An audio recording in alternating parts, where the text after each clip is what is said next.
ixtisas qruplarına 5 fəndən hazırlıq. Həftədə 3 gün dərs. Hər dərs saatı 60 dəqiqə. Sinifdə şagird sayı 8-10 nəfər. Hər ay sınaq imtahanı və təqaüd alma imkanı. Avtobusla evə çatdırılma. Psixoloqun şagirdlərlə söhbəti. 6-8-ci siniflərə yalnız riyaziyyatdan 3 aylıq kurs. Abituriyentlər üçün 5 fən, 105 və 155 yazayın. Salam, hər vaxtınız xeyir olsun, hörmətli tamaşaçılarımız. Xoş gördük hər birinizi.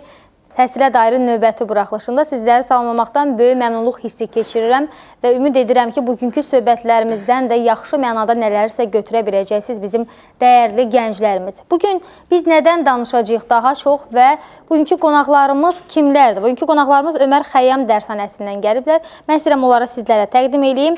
Deməli, Ömər Xəyyam Dərshanəsinin direktoru Paşayev Azər. Xoş gəlmişsiniz Azər müəllim. Salamlayıram sizi.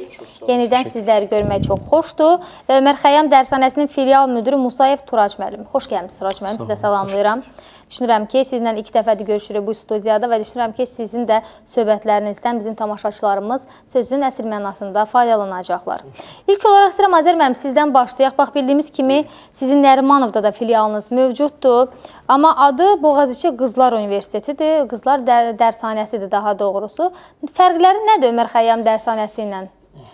Böyük bir fərq varmı arada, yoxsa nədən ibarət fərq? Aydındır. İndi mən hal-hazırda biz keçən verilişlərimizdə də qeyd elədik ki, bizim Ömər Xəyyam Dərshanəsi olaraq filiallarımız Nərimanov Əhmədli qəsəbəsində Yeni Yasamalda fəaliyyət göstərir. Eyni zamanda keçən verilişlərimizdə biz bu barədə danışmamışdıq, amma bizim Nərimanovda da fəaliyyət göstərən bir kursumuz var. Əslində bu Ömər Xəyyam Dərshanəsinin tərkibinə daxil olan bir kursdur. Onun adı Boğaziçi Qızlar Dərshanəsidir. Yəni filialıdır Ömər Xəyyam Dərshanəsi? Bəli, filialıdır. Filialı sadəcə olaraq oradakı fərq nədən ibarətdir? Orada Nərimanovdakı filialımızda o Qızlar Dərshanəsi adından da bəlli olduğu kimi orada yalnız biz qızları alırız. Yəni orada oğlan öyrənciləri götürmürük.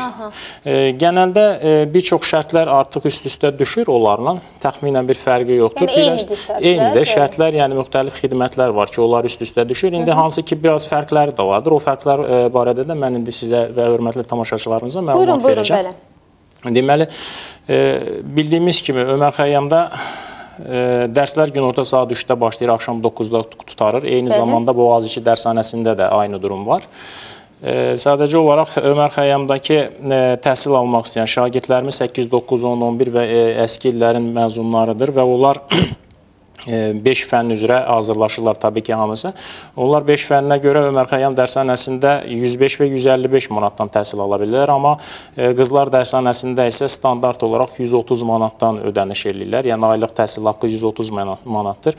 Bu nə ilə bağlıdır birbaşa olaraq? Bəzən soruşurlar ki, əgər bu da Ömər Xəyyamın bir filialıdırsa, oradakı fərqlər nədən ibarətdir? Niyə birində 105 və 155 kimi seçimlər vardır, amma burada standart 130-dur. Onları da anlatayım sizə. Yenə təkrar məlumat verim ki, o 105 ilə 155 bilənlər bilir, bilməyən tamaşaçılarımız üçün, yeni bizi dinləyənlər bu proqramda onlara bilgi vermək üçün deyim ki, 105 manatla biz o şagirdləri alırıq ki, onların aşağı sinif bazaları yaxşıdır. Yüksəkdir, zəngindir. Zəngindir. 5-ci, 6-cı sinifin materiallarını və deyək ki, artıq bilirlər, elementar bir şeyləri bilirlər. Bu şəkildə olan şagirdlərimizi biz 105 manatla alırıq. Orta məktəb bazası çox zəif olan şagirdlər isə 155 ilə alırıq. Amma təkrar onu da qeyd edeyim ki, o 155 ilə aldığımız şagirdlərə də biz yenə də imkan veririk ki, onlar ilkin ola bilir ki, bir ay müddətində, bəzən soruşurlar, neçə ay müddətində və hansı şərtlər əsasında. Onu deyim ki, biz sınaq imtahanları hər ay keçirdirik. O sınaq imtahanların nəticəsinə uyğun deyil. Sadəcə olaraq müəllimlərdən aldığımız bilgilər ki var. Onlar ki, uşaq elə şagirdlər elə birinci ayda bizi artıq dərsə başladığı dövrdə çox yüksək çalışqanlıq nümayiş etdirsinlər və müəllimlər bizə artıq o şagird haqqında bilgi verirsə ki, bu gündəlik tapşırıqlarının yüksək səviyyədə mükəmməl bir şəkildə hazırlayıb gəlir. Artıq biz onun aylıq ödənişini 105 manata endirməyə məsələsinə baxırıq. Eyni zamanda yaxşı oxuyanlar üçün orada təqaüd də var Ömər Xəyyam Dərshanəsində. Təqaüd də var hətta. Bəli, təqaüd də vardır. Təqaüdün də qaydası necədir? Bəzən soruşurlar, aylıq təqaüd nə qədərdir? Orada deyim, duruma görə dəyişir, aydan aya fərqli olur. Bizdəki o 105-155 qiymətlər var. O şagirdlərdən filial üzrə yığılan o 5 manatlar ki var. Onlar yığılır hər ay üçün təqaüd fondu formalaşır və bizim də keçirdiyimiz sınaq imtahanlarının nəticəsinə uyğun olaraq, məsələn, deyəlim, birinci ayda keçirdiyimiz sınaq imtahanında öncədən az qoyuruq, sonra yavaş-yavaş ay-ay artırırıq. Məsələn, şərti olaraq deyim, tutalım, birinci ayda keçirdiyimiz sınaq imtahanının keçid həddini qoymuşuq 200 bal.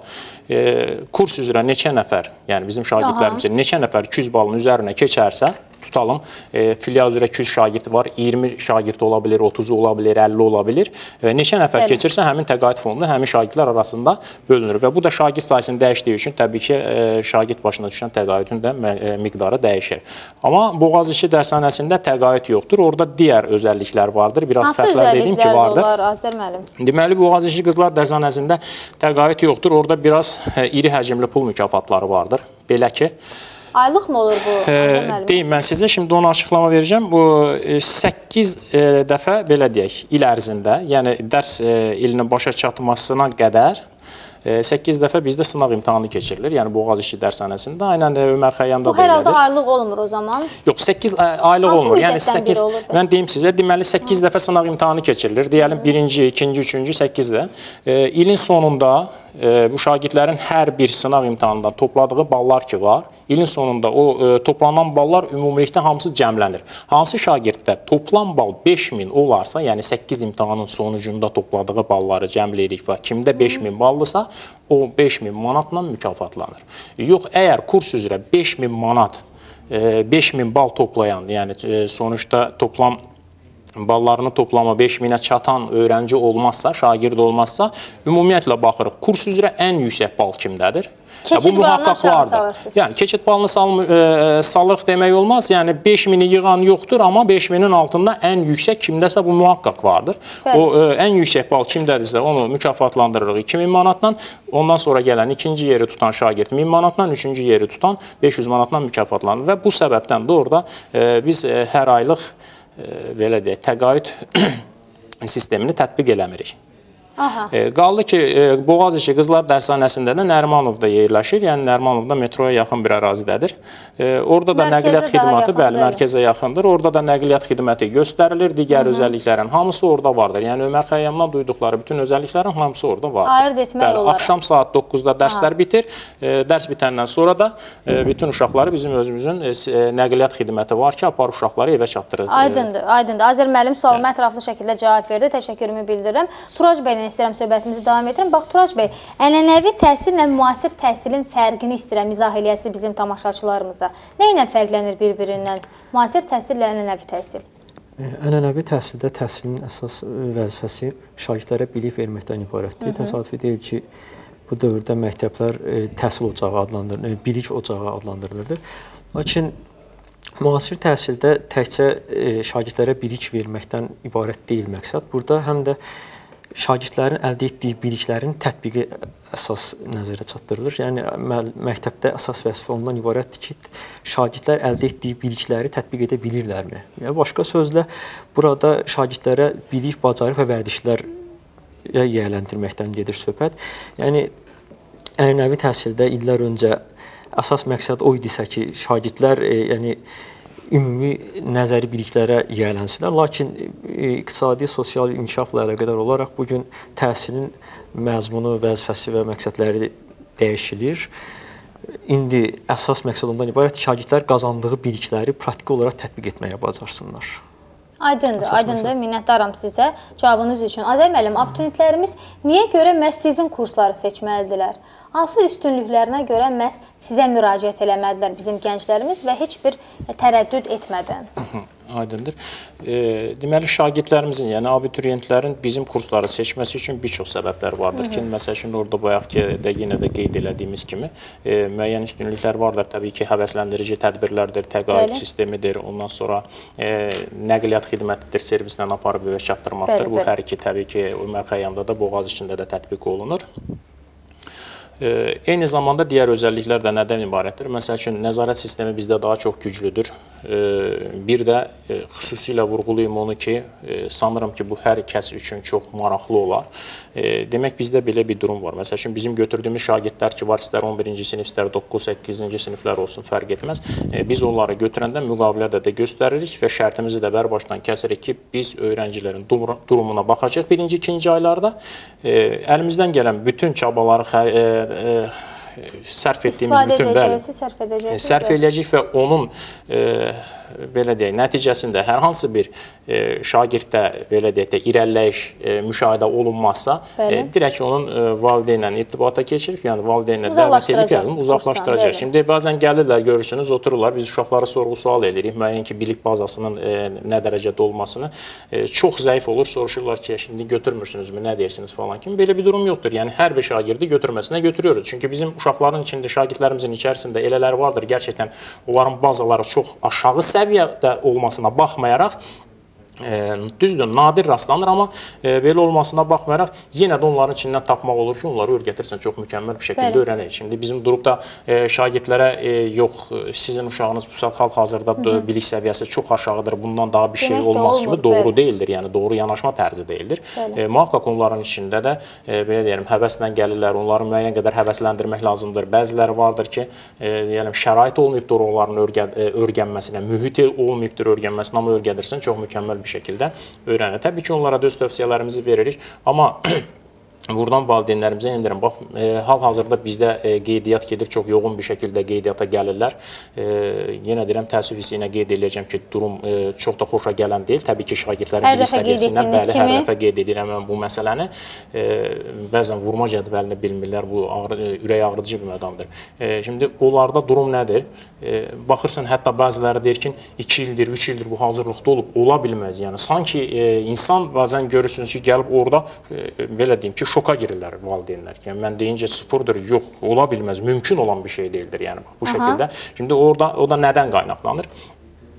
Çox təəssüflər olsun ki, bugün istər kurslar olsun, istər fərdi hazırlığa gedən şagirdlər olsun, demirəm, yaxşı kurslarımız da var, bizdə fəaliyyət göstərən yaxşı müəllim kimi peşəkar və insaflı, yəni müəllimin belə deyərdim, mən təkcə savadı olması əsas şərt deyil. Təbii ki, müəllim dediyin kəs savadlı olması lazım. Vicdan muhakkak olması lazımdır. Şimdi adamın 8-də, 9-da oxuyur deyə uşaq, şagird, deyəlim bu önümüzdəki dərs ilinin sonunda imtahan verməyəcəkdir deyib də, sıxıntı yoxdur, yəni götürəlim bunu, nə olur, nə olmaz, yəni valideyni rahat edirlər və laqeyd yanaşması deyərlər. Təbii ki, baxırsınız, adamlar artıq 11-ci sinifdə gətirmiş, aşağı-yuxarı uşağından bir şeylər gözləyir və bir də təbii ki, hər kəsin bir bəklentisi var kəndi evladından, amma gətirincə 11-ci sinifdədir, artıq vəziyyəti də sıfır deyincə adam şoka giriyor.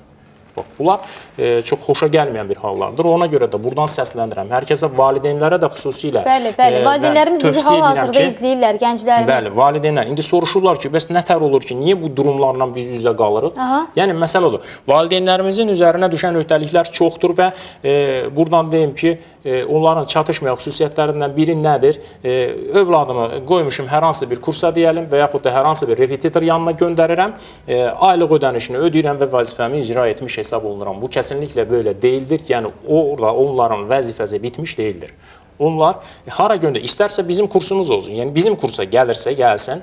Amma ən gözəl metodlardan biri, yəni burada aldanmamaq üçün, azından evladını götürüb aparıb bir yerdə muhakkak yoxlatması lazım. Bəzən görürsünüz ki, hansısa bir kursların keçirdiyi sınav imtahanlarına, TQDK-nın keçirdiyi sınav imtahanlarına katılırlar və oradan uyğun olmayan ballar toplayırlar. Və yaxud da yaxşı bal toplayırlar, gəlirlər, amma durumlarına baxırsan ki, xoşa gələn deyil. Buradakı səbəblər nədir? Yəni, mən tövsiyə eləyərdim ki, təkcə test sistemi ilə deyil, müəyyən mənada belə deyək, aparsınlar, tanışlarla bir şey, bəli, bir müəllimin hansısa bir, bəli, konkret olaraq yoxlatdırsınlar, yəni, o şəkildə, yəni canlı şəkildə yoxlatdırsınlar. Çünki testlərə katılınca bazen, bəli, sual cavabdan test yox idi, hər zaman sual cavab oldu. Çünki testlərə katılınca şagirdlərdir, baxmayın, adı üstündə belə deyək də, eyni zamanda bu saat onların uşaqdır, düşün. İnanın, bəziləri var, sınağa gəlir və sınaqda belə bir-birindən köçürməyə cəhd edilir. Yəni, kimi aldatıyorsunuz? Yəni, bu şəkildə bazen yoxlamağa gəlir. İndi orada doğrudur, kəndini bilir aldatdığını, amma eyni zamanda bir evdə nə deyəcəm deyib, muhakkak orada gəldi hansısa bir sınav imtahanına qatırıb bir-birinin illaki evə aparanda bir yüksək bal göstərsin. Bax, belə bir durum var. Şimdi dediniz ki, bir sual, niyə sizə qatılmalıdır? Sizin kursları seçməlidir uşaqlar. Deyim ki, bizdə belə bir durum var. Dərs prosesi ki başladı. Bizim hər bir filial üzrə bizdə çalışan işçilər var. Məsəl üçün deyəlim, qızlar var bizdə. Dərs prosesində hər gün sinif-sinif gəzərlər. Bütün müəllimlərdən hər dərsdə bilgi alırlar. Məsələn, girirlər, deyəlim, hansısa bir sinifdir, riyaziyyat dərsidir, deyəlim. Soruşurlar müəllimdən ki, bugün kimlər dərsinə hazırdır, kimlər deyir. Hamısını not alarlar və gəlib bir-bir, əgər təbii ki, sıxıntı varsa telefon açar, hər gün gündəlik valideynlərin bilgisini verirlər. Aydındır. Əgər ki, hansı valideynə telefon açılmırsa, demək ki, orada bir sıxıntı yoxdur, hər şey normaldır. Aydındır, təşəkkür edirəm sizə. Həqiqətən də suallarıma ətraflı şəkildə cavab verirsiniz və gözəl izah edirsiniz bizim izləyicilərimiz üçün. Turac bəy, bax, istəyirəm sizinlə söhbətimizi davam etdirim. Bax, bizim Facebook ünvanımız var və hər zaman, həmişə demək olar ki, hər proqramdan sonra bizim gənclərimiz, abituriyentlərimiz, təhsillə maraqlanan hər bir kəs, yaşından asılı olmayaraq, suallarını, təkliflərini, tövsiyələrini ünvanlayırlar, yazırlar bizim Facebook ünvanımıza. Amma bu dəfə gənclərimizdən deyil də biraz orta yaşlı nümayəndəsi bir sual ünvanlayır və həmin sualı mən sizə ünvanlamaq istəyirəm. Bugün kurslarda müasir təlim metodları olan interaktiv təlim metodlarından istifadə nə dərəcədə effekt verir? Bax, bununla maraqlanır. Elə yəqin ki, hazırda bizi izləyir və sualının cavabını gözləyir. Buyurun, eşidək sizi. Bildiyimiz kimi interaktiv təlim metodlarında şagirdlərə biliklər müəllim tərəfindən hazır şəkildə verilmir. Şagirdlərə tapşırılır, müstəqil şəkildə bu bilikləri şagirdlər özləri toplayır. Sadəcə burada müəllimin rolu idarə edici, məsləhət verici funksiyanı yerinə yetirməkdən ibarətdir. Şagirdlər isə burada təcrübəçi rolunda çıxış edir. Bugün kurslarda bunu nə dərəcədə həyata keçirmək olar? Bu biraz çətindir. Çünki əgər 11-ci sinifdən gələn uşaqlar, Azər mənim qeyd elədiyi kimi çox zəifdirlərsə, bazıları aşağıdırsa, 3-5 nədirsə onu bilmirlərsə cavabın, bu uşaqlara hər hansı bir problemi müstəqil şəkildə həll etməyə tapşırmaq biraz düzgün deyildir. Ancaq valideynlər əgər... Müəyyən istiqamətləndirmək olar, istiqamətləndirmək olur, düzdür, olur müəyyən mərhələdən sonra. Ancaq valideynlər əgər uşaqlarını, övladlarını 8-ci, 9-cu və yaxud da 6-7-ci siniflərdən kursa qoyurlarsa, bu zaman onlarda müəyyən riyazi təfəkkür, baza formalaşdıqdan sonra onlara hazır şəkildə müəyyən bir problemi verdikdə, onlar özləri müstəqil şəkildə bu problemi həll etməyə cəhd göstərirlər. Yəni, bu nisbətən, belə deyək də, indi qabaqcıl inkişaf etmiş ölkələrdə orta təhsil müddəti illəri artırılır. Məsələn, Fransada, Koreyada 14, Kanadada 14 ildirsə, ABŞ-da 13, İsveçrədə 12 ildirsə, Azərbaycan və digər az sayda ölkələrdə 11 ildir. Bu niyə belədir? Bu hesablanıb ki, orta təhsil müddəti əlavə olaraq 1 il artırılması ölkənin müdaxilə məhsulunu 3-6% artırır. Bu da nədən irəli gəlir?